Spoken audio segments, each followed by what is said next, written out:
శనివారం మొదలైన గిరి ప్రదక్షిణ ఆదివారం వరకు సాగింది. ఆయనకు తెలిసి ఈరోజు హైదరాబాద్‌లో మీటింగ్ ఉందని. ఆయన మరెవరో కాదు, మా ఆంధ్రప్రభ వైజాగ్ బ్యూరో చీఫ్ అన్నమాట. గంట్ల శ్రీనిబాబు గారు.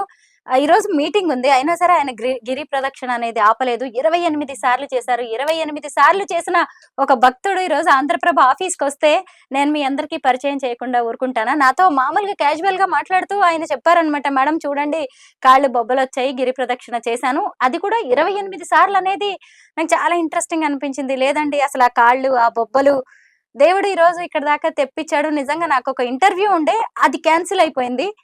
వెంటనే మేము లేదు మనం వెళ్దాం, ఎంతో గొప్ప విషయాలని మనం అందరికీ చెప్పాలి అని చెప్పి ఇదేమంటారు, స్వామివారి లీలే కదా! అంతే కదండీ. స్వామివారి నేను ఆఫీస్ నుంచి మీటింగ్ అయిపోయిన వెంటనే వెళ్ళిపోదాం అనుకుని, అవును. మీకు చెప్పి వెళ్దాం, కనిపించి వెళ్దామని, విష్ చేసి వెళ్దామని వచ్చినోళ్ళకి, మీరు గిరి ప్రదక్షిణ అనగానే నాకు వెంటనే మీరు ఇంటర్వ్యూ అనగానే నేను ఇంక వెనక్కి కాదనలేకపోయాను యాక్చువల్‌గాన. అవును. నాతో పాటు మా పాప కూడా ఈసారి ఆహా! నడిచింది. లాస్ట్ ఇయర్ కొంత పిల్లలు. దూరం నడిచిన తర్వాత మా పిల్లలు కొంత హ్మ్. దూరం నడిచిన తర్వాత నడవలేకపోయారు. ఈసారి మాత్రం మా పాప కూడా దేవుడి సంకల్పంతో హ్మ్. మా నా సతీమణి, మా పాప, మా తోడేళ్ళు గారి పిల్లలు హుహు. అందరం కూడా చాలా ఎక్కువ మంది బ్యాచ్ అన్నమాట. అందరం కూడా ఎక్కువ మంది ఉంటే ఒకరికొకరు భలే తోడుంటే ఉంటుంది గదా అలా! అంత సరదాగా ఉంటది కాబట్టి, వాళ్ళతో ఎళ్తూనే నేను ముందు ఎళ్ళిపోతూ కొంత వేగంగా నడవడం మొదలుపెట్టాం. ఎందుకంటే ఎక్కడ ఆగిపోద్దో, నడవగలమో లేదో మధ్యలోనే. అవును. చాలామందేంటంటే పక్కనే ఆటో వాళ్ళు ఏం చేసేవారంటే, ఎక్కడ నడవలేని భక్తులను తీసుకెళ్ళేవారొచ్చి. హ్మ్. వాళ్ళొచ్చి "సార్ ఎక్కిపోతారా? ఎక్కిపోతారా?" అని అడగడం కూడా అదంతా ఆళ్ళ డిమాండ్ ఆ టైం కదా! అవును. అందుకనేంటంటే మా వాళ్ళని కూడా ఎనకాల మీరు ఏదో విధంగా రండి, ఎక్కువ మంది ఉన్నారు కదా! నేను ముందెళ్ళి ఏదో విధంగా కొబ్బరికాయ కొట్టేసినట్లయితే, హ్మ్. నాది గిరి ప్రదక్షిణ పూర్తయిపోతుంది. మధ్యలో ఎక్కడ ఆగిపోతే ఇన్నేళ్ల గిరి ప్రదక్షిణ చరిత్రలో ఒకే ఒక సంవత్సరం నేను ఎన్ఏడి కొత్తరోడ్ దాన్ని నడవలేక ఆటో ఎక్కేసాను. ఒక ఓకే. సంవత్సరం మాత్రం. ఆ! నడవలేకపోయాను ఎన్ఏడి కొత్తరోడ్ ఎళ్ళిన తర్వాత. నడవలేకపోయారు. అలా ఏంటంటే ఎక్కడైనా అవరోధం కలుగుతుందేమో, ఎంత బేగా వెళ్లి స్వామికి మనం మొక్కు తీర్చుకుందాం అనే ఉద్దేశంతోనే మరి మా వోళ్ళొచ్చినప్పటికి కూడా ఫ్యామిలీ వాళ్ళు కూడా మా వైఫ్ కూడా చాలా కాలం బట్టి నాతో నడుస్తున్నారు. హుహు. ఆవిడ నేను ముందు నుంచి చాలా కాలం నుంచి కూడా మ్యారేజ్ అయిన తర్వాత ఆవిడని కూడా ఇందులో భాగస్వామ్యం చేసుకుంటూ వచ్చారు. కొన్ని సందర్భాల్లో నేను ఎళ్ళలేనప్పుడు కూడా ఆవిడ వెళ్తుంటారు వాళ్ళతో అందరితో కూడా కలిసి. ఏదేమైనా సరే సింహగిరి ప్రదక్షిణ వచ్చే ప్రదక్షిణలో కదా! మీరు పాల్గొండి. ఆ! మన స తప్పకుండా. మన అది సబ్‌స్క్రైబర్స్‌ని కూడా అందరిని పాల్గొనండి. ఈ అవును. గిరి ప్రదక్షిణ విశిష్టత ఏంటంటే ప్రత్యేకంగా చివరగా చెప్పేదేంటంటే ఎక్కువ మంది హ్మ్. సంతానం కలుగుతుందని. హుహు. అలాగే పెళ్లి కాని అమ్మాయిలుంటే హ్మ్. వాళ్ళకి మంచి భర్తలు లభిస్తారని జెప్పేసి అందుతోని గిరి ప్రదక్షిణకి ఇంత జనం రావడానికి కారణం మెయిన్ యూత్. హుహు. పూర్వం గ్రామీణ ప్రాంతాల నుంచి వృద్ధులు మామూలుగా కొంతమంది మాత్రమే వచ్చేవారు. హ్మ్. ఇప్పుడంతా యూత్‌లో అంతా గూడా గిరి ప్రదక్షిణ ప్రతి ఒక్కరిలో గూడా ఆధ్యాత్మిక భక్తిభావం పెరిగిపోయింది విపరీతంగా. అవునండి. ఎక్కువ మీరు నడిచే వాళ్ళందరిలో గూడా యూత్ అందరూ గూడా అమ్మాయిలు, అబ్బాయిలు అందరూ ఫ్రెండ్స్ అందరూ కూడా ఇంక గిరి ప్రదక్షిణ వచ్చిందంటే ఇంక వాళ్ళు వీళ్ళు ఊర్లకు ఊర్లు తరలి ఒక వచ్చేస్తున్నారు. కాబట్టి ఏంటంటే ఇది భవిష్యత్తులో పెద్ద ఉత్సవంగా మారబోతుంది. అది మన కళ్ళ ముందే చూసాం. ఈ ఏడాది చూసాం. భవిష్యత్తులో మరి ఈ సంఖ్య 20,00,000కెళ్ళినా ఆశ్చర్యం లేదు. అలా హ్మ్. క్రమేపీ పెరగనుంది. ప్రత్యేకంగా సంతానం కలుగుతుందని గాని, సంజీవని పర్వతం కావడం వల్ల కొండ చుట్టూ తిరిగితే ఆరోగ్యం మెరుగుపడుతుందని గాని, అలాగే మేము మనసులో ఏదైతే ఉందో ఆ సంకల్పం హ్మ్. నెరవేరుతుందని, ఏదైనా సర్వ పాపాలు హరించుకుపోతాయని, కొంతమంది భోగభాగ్యాలు లభిస్తాయని, ఇలా భక్తికోటి ప్రగాఢ విశ్వాసం అండి. ఎవరికి అంతేనండి. నచ్చిన రీతిలో ఎవరికి వాళ్ళు ఆపాదించుకోవచ్చిది. ఎవరి నమ్మకమే. సెంటిమెంట్ వారి నమ్మకం. చాలా మందున్నారు దేవుడి కోసం ఏది చేయడానికైనా సిద్ధంగా ఉన్నారు. హ్మ్. ఈరోజు ఎంతోమంది దాతలు స్వచ్ఛందంగా ముందుకొచ్చి, దేవుడికి ఎన్నో విలువైన ఆభరణాలు ఇచ్చారు. ఇప్పటికి ఇస్తూనే ఉన్నారు. మొన్న హ్మ్. కూడా ఒక భక్తురాలొచ్చి లక్ష్మీనారాయణ స్వామికి ప్రత్యేకంగా మీరు గూడా చాలా ఇస్తూ ఉంటారు. నేను నేను నేను చూసాను. మనం చిన్నోళ్ళం కదండీ. మనకు కలిగింది ఏదో ఏవో చిన్న ఇస్తుంటాం కానీ చిన్నవైనా సరే దేవుడికి ఇవ్వగలగడం అంటే ఏదో ఏంటండి? ఇవ్వగలనంటే నేనేం చేశానంటే, నేను నా వంతు కొత్తగా స్వర్ణ పుష్పార్చన సేవ పెట్టారు. హుహు. బంగారు సంపెంగలతో స్వామివారికి అభిషేకం జరుపుతారు. లక్షవారం, ఆదివారం. హ్మ్. 2500 టికెట్ పెట్టి ఎవరైనా పాల్గొనవచ్చు. బంగారు సంపెంగలతో ప్రత్యేకంగా అర్చన గావిస్తారనమాట. ఆటిలకి అప్పుడు విరాళాలు తీసుకుంటే నేను 2 సంపెంగలకి నేను అప్పుడు డబ్బులిచ్చాను మేడం.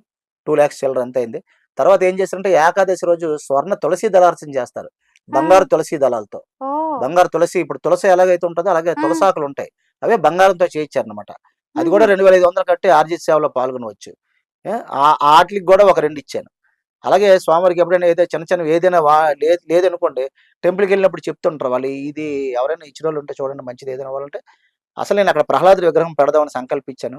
హ్మ్. కానీ రాజమండ్రికి చెందిన ఒక భక్తురాలు ఈ లోపల నేను అనుకునే లోపే ఆవిడ పెట్టేసింది.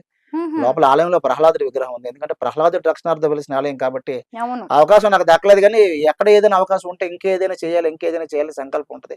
అన్నదానానికి కూడా కొంత మొత్తంలో విరాళాలు ఇచ్చాను. నేను ఒక 3,00,000 ఇచ్చాను. మా అమ్మగారు ఇచ్చారు.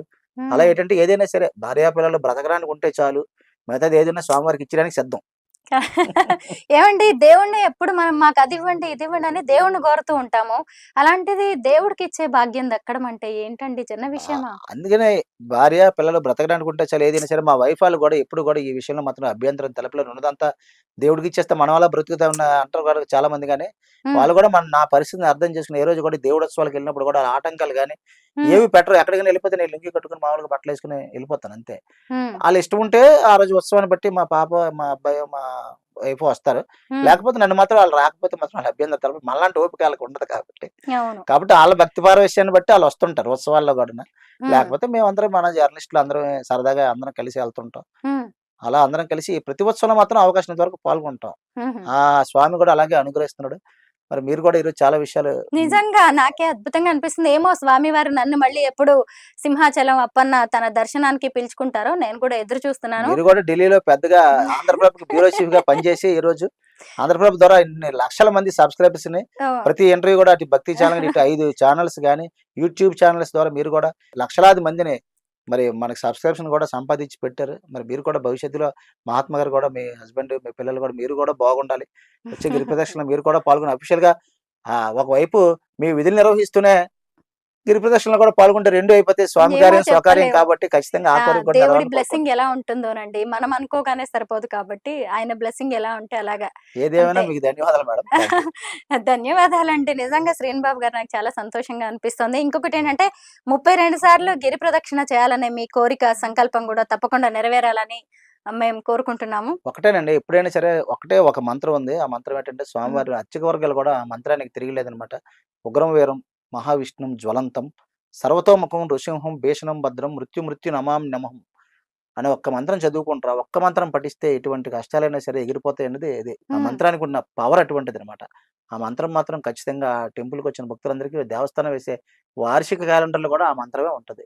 కాబట్టి ఓహ్! ప్రతి ఒక్కరు కూడా స్వామి ఆశీస్సులు తీసుకోవాలని కోరుకుంటూ సెలవు తీసుకుంటున్నాను. ధన్యవాదాలండి. తప్పకుండా. నేను గూడా నేర్చుకోవాలయితే ఆ శ్లోకం.